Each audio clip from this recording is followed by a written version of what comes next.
the volcano is just in the back. And the winds always flow from east to west, mainly from the Amazonas region to the west part. That's why this area got more ashes than even Baños, that is on the foot of the volcano.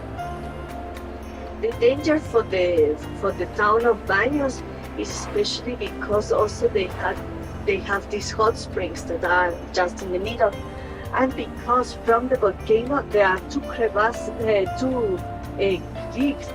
or two canyons that come directly from the volcano to both sides of the town. Those points, we as families, we have to tell to everybody, okay, this is going to be our meeting point in the case of an eruption.